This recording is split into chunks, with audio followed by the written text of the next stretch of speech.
Because I genuinely thought that I was losing it. And you know, it's you only have one brain. It's not like an arm, it's not like a leg. You can't live without your brain. And I, honest to God, thought that I was in like big trouble.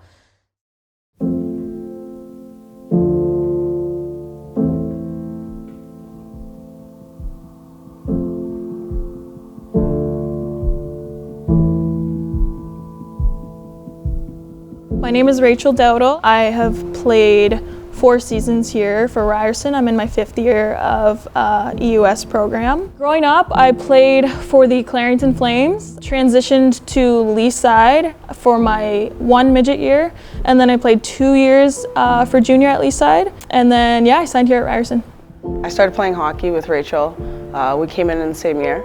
We had this trip where we went to Montreal, and in Montreal, Rachel had gotten hit. Afterwards, we realized that she was going through concussion protocol, and it ended up lasting for a very long time. Actually, my very first concussion was in 2013. After that, my next one was in 2017. Basically, I kind of stepped up to the play during a game, and a girl collided with me who was shorter than me, so her head actually clipped my jaw. And at the time, I didn't really know if it was a concussion or not. I kind of played out the game, and afterwards, I would say the next couple days, symptoms started rolling in.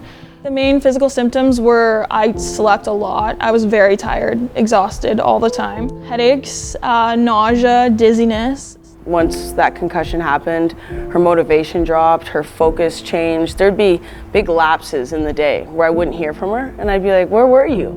And she was sleeping. She was sleeping in the middle of the day at random times for a long amount of time. And there were, I would say, 2 months on end where it was 24/7. I woke up and I was anxious. I went to bed and I was anxious. I looked forward to sleeping because I didn't have to feel that.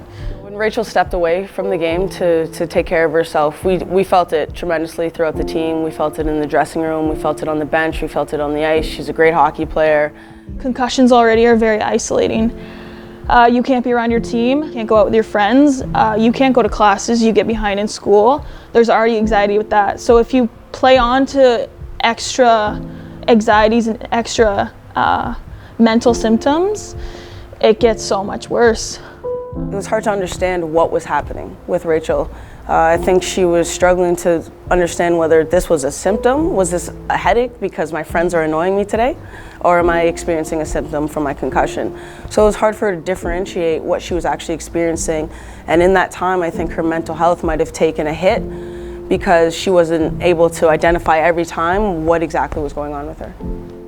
I think it absolutely, mental health recovery should be a part of concussion protocol. I know a number of people who have been affected by concussions in terms of their mental state and mental health. The injury itself kind of deters you and keeps you away from the team, but then over and over you get in the cycle of seeing your team hit the ice and you're not with them, seeing your team work out and you're not with them.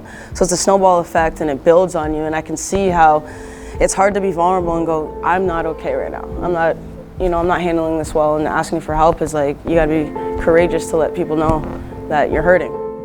Every day and every step is worth it. If that's a bad day, it's necessary. If it's a good day, that's amazing. You will have both in your recovery, and I think one thing to hit home is that you just have to take care of yourself and know that there is always light at the end of the tunnel. You really have to put yourself first, especially when the mental side comes into things, and just know that although it might not seem like it, it does get better, and every step of the way was worth it.